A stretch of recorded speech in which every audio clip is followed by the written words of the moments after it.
Glória, glória, glória ao nome do Deus Todo-Poderoso. Deus te ama e Ele quer falar com você nessa hora. Ele quer trazer alegria, paz em seu coração. Ele quer tirar o engano, a mentira. Ele quer te salvar, te dar uma vida eterna cheia de gozo, paz e alegria. E por isso Ele usou e tem usado homens e mulheres durante gerações para falar sobre sua palavra, sobre seus projetos, sobre os seus sonhos, sobre o caráter dele que ele quer incutir em sua vida. E a gente só pode conhecer a Deus através da palavra dele. Ele quer se fazer conhecido. Ele quer que você o conheça. Ele quer que você conheça a sua vontade, a vontade dele, que é boa, perfeita e agradável para a sua vida. Amém? Então hoje vamos ler o livro de Mateus, ainda no livro de Mateus, no capítulo 18, que vai falar sobre o maior no reino dos céus, os tropeços, a ovelha desgarrada, como tratar o irmão que peca, a parábola do servo que não queria perdoar. E aí a gente encerra. Vai ser bem breve, mas é poder e libertação. É o que nós podemos encontrar na palavra de Deus. Muito amor, amor verdadeiro, sincero, amor que te abençoa, que te traz paz, que cura. Amém? Vamos à palavra de Deus, pois a Bíblia diz que a vontade de Deus para a minha vida e para você, ela é boa, perfeita e agradável. Então nessa hora vamos conhecer qual é a vontade de Deus para mim e para a sua vida. Amém? O maior no reino dos céus. Naquela hora, os discípulos se aproximaram de Jesus e perguntaram: quem é maior no reino dos céus?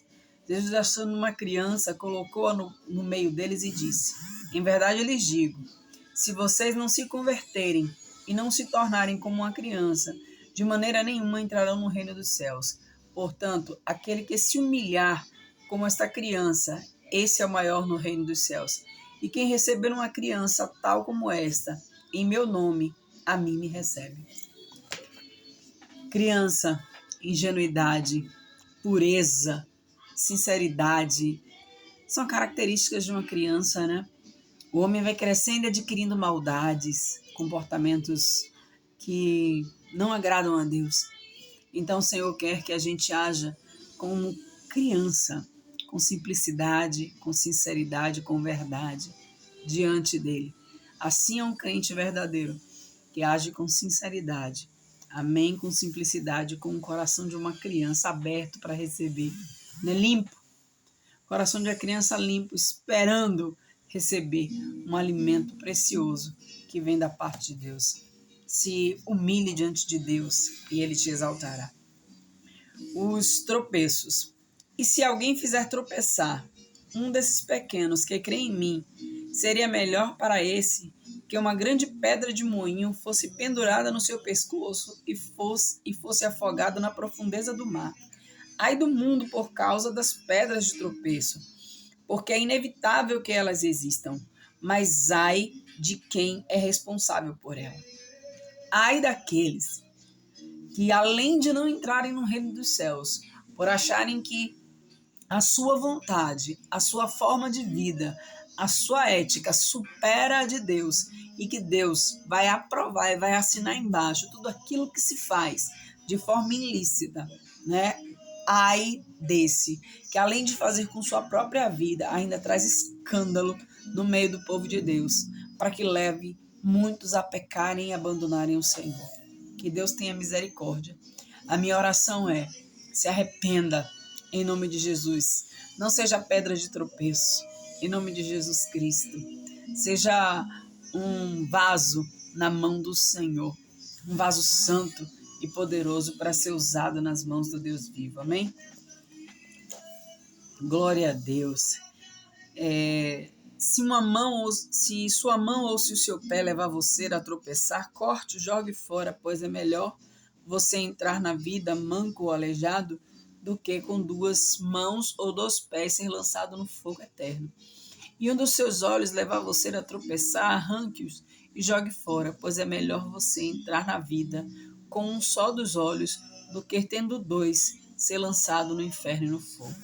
Amém, queridos? Tudo aquilo que te faz pecar, arranque, jogue fora. Diga, eu não quero na minha vida.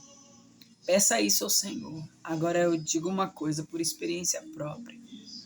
Peça a Deus. Sozinho e na força do seu braço você não vai conseguir. O que você precisa é querer. Eu quero e luto todos os dias na minha vida. Mando o mal embora todos os dias da minha vida. E o Senhor te libertará, te abençoará e te ajudará a se livrar daquilo que está tentando te levar para o inferno. Aquilo que está te tentando levar você para longe de Deus e para a vontade de Deus para a sua vida. A ovelha desgarrada. Fiquem atentos para que não desprezem a nenhum destes pequeninos, porque eu afirmo a vocês que os anjos dele já nos céus veem inconstantemente a face do Pai Celeste, porque o Filho do Homem veio para salvar os que estavam perdidos. E o que vocês acham? Se um homem tiver ovelhas e uma delas se desgarrar, não deixará nos montes as 99, indo procurar a que se desgarrou?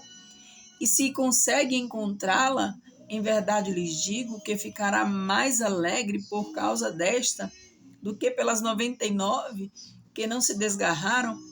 Assim não é da vontade do Pai de vocês que está nos céus que se perca um só desses pequenos. Esse versículo é muito importante, muito precioso. É direcionado em especial, acredito eu, aos pastores, né? Por quê? Porque por N motivos, muitos se afastam da palavra de Deus, saem da presença do Senhor, e muitos pastores, infelizmente, acham que não tem nada a fazer. É aí que você deve dobrar o joelho, jejuar por essas pessoas, clamar a Deus por ela, pedir socorro ao Senhor, pedir que a liberte, que a traga de volta, fazer visita, mandar mensagens, dizer que ama, que Jesus não desistiu dela. Não desista dessa ovelha. As 99 estão ali, sendo tratadas, cuidadas, alimentadas, enquanto essas estão ali, lá fora, nas garras do diabo, sendo destruída. E o diabo está doido para matá-la, né? Então, o papel do pastor para aquelas ovelhas que se desviam do caminho é nunca desistir dela. Orar por elas, clamar por elas, pedir o socorro de Deus, chorar diante de Deus e fazer tudo o que for possível para trazer de volta a ovelha perdida que se desgarrou do rebanho. Amém, querido? Essa é a mensagem de Deus para os pastores, que muitas vezes na minha responsabilidade é com quem quer o Senhor.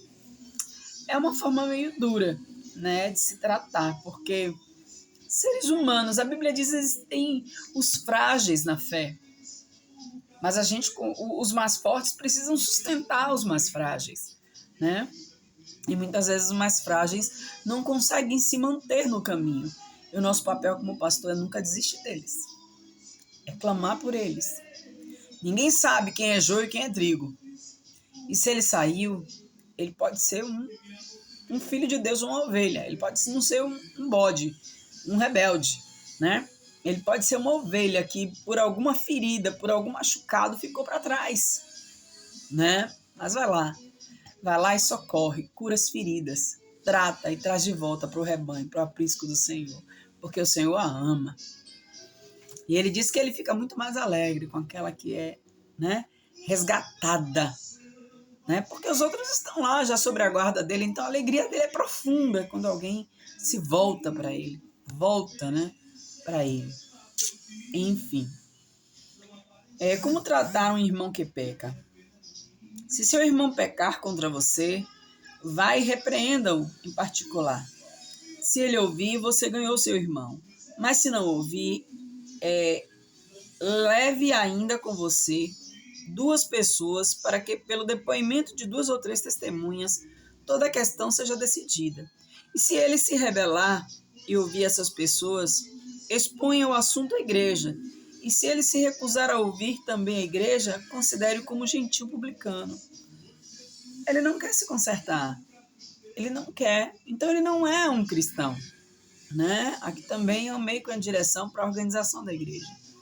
Um irmão que só vive naquela prática do pecado, naquela prática de vida, pecando contra os irmãos, pecando contra Deus, chama ele, conversa com ele, não pode ser assim, não deve ser assim.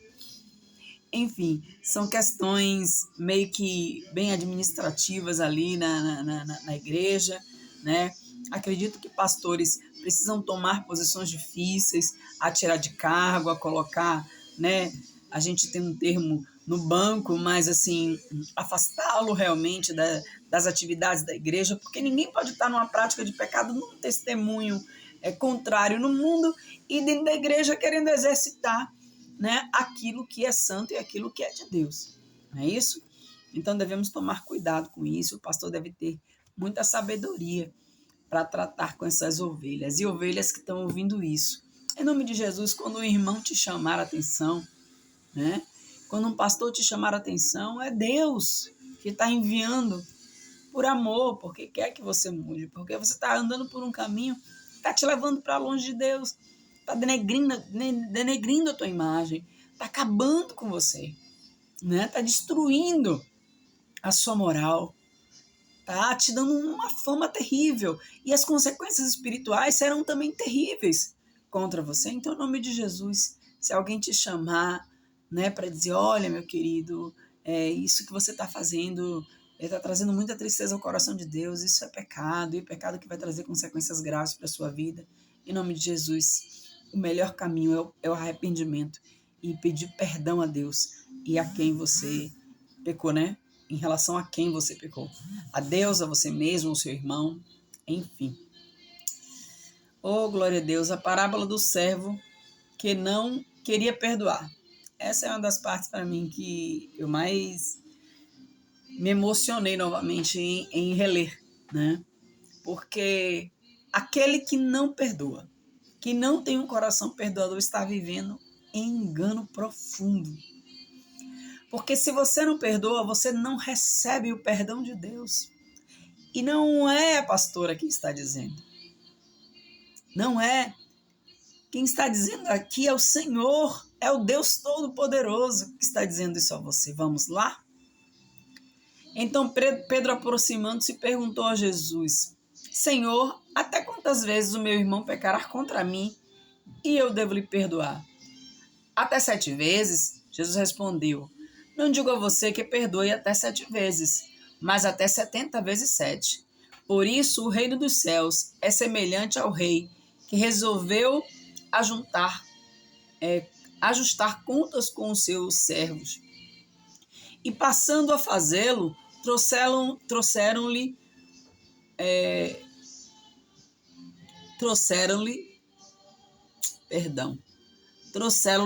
um que lhe devia 10.000 talentos. Não tendo ele, porém, com que pagar, o Senhor disse ao servo e ordenou que fosse vendido ele, a mulher e os filhos, e tudo que possuía, e assim a dívida fosse paga. Então, o servo, caindo aos pés dele, implorava: Tenha paciência comigo, pagarei tudo ao Senhor. E o senhor daquele servo compadeceu-se e mandou embora e perdoou-lhe toda a dívida. Saindo, porém, aquele servo, encontrou um dos seus conservos, que lhe devia 100 denários, agarrando pelo pescoço, sufocando, dizendo: Pague-me o que você me deve. Então, o seu conservo, caindo aos seus pés, lhe pedia: Tenha paciência comigo, pagarei tudo a você. Ele, porém, não quis. Pelo contrário, foi e lançou na prisão até que saldasse a dívida. Vendo os seus companheiros o que havia acontecido, ficaram muito tristes e foram relatar ao seu senhor tudo o que havia acontecido. Então o senhor, chamando aquele servo, lhe disse: Servo malvado, eu lhe perdoei aquela dívida toda porque você me implorou. Será que você também não devia ter compaixão do seu conservo, assim como eu tive compaixão de você? Indignando-se, o Senhor entregou aquele servo aos carrascos até que ele pagasse toda a dívida. Assim também é o meu Pai, que está nos céus, fará com você, se no íntimo não perdoar a cada um seu irmão. Isso é muito precioso. Não adianta, a gente quer que Deus tenha misericórdia da gente, a gente quer que Deus perdoe a gente, e quando é para a gente fazer com o outro, a gente faz o contrário. A gente se vinga, a gente tem ódio, a gente não perdoa, a gente maltrata, não é isso? Mas a gente quer que Deus nos abençoe, que Deus derrame graça, que Deus nos perdoe. Não será perdoado, será lançado para longe de Deus, diz a palavra. Então, é um dos princípios basilares da palavra de Deus e do reino de Deus. Ninguém vai entrar no reino de Deus com mágoa, com ódio, com rancor no coração. Você libera o seu coração para perdoar aqueles que te machucaram, que te magoaram e que continuarão durante toda a trajetória de sua vida te magoando. Libera logo o perdão em nome de Jesus Cristo. Ou então também não seremos perdoados. Amém? Essa é a palavra de Deus para a sua vida, essa é a palavra de Deus para a minha vida. Que haja conserto, que haja edificação, que possamos ser crentes éticos, exemplares, aquele que tem uma conduta que manifesta a glória de Deus, que manifesta o caráter de Deus, e aí alegrarmos ao Senhor. E se você quer viver essa vida, uma vida reta, santa, uma vida cheia de bênçãos, o Senhor nesta hora também, através desse vídeo, te chama. Venha viver o que Deus tem para você, os sonhos e os projetos de Deus para a sua vida. A Bíblia diz que são bons, perfeitos e agradáveis. Venha viver debaixo dessa proteção, debaixo dessa cobertura de um Deus que te ama tanto e quer te salvar. Amém? Essa palavra de Deus para a sua vida. Que seu dia seja abençoado, que você tenha um dia na presença de Deus, que você possa ouvir e obedecer a voz do Espírito Santo e a cada dia se aproximar mais e mais e mais dele e ser uma bênção. Que o Senhor abençoe a sua vida, abençoe a sua casa, abençoe o seu trabalho. Amém? Que você tenha saúde, gozo, paz e alegria, buscando a presença de Deus, vivendo uma vida enxertada na videira verdadeira que se chama Jesus Cristo. Shalom, graça e paz. Deus te abençoe. Te amo em Jesus.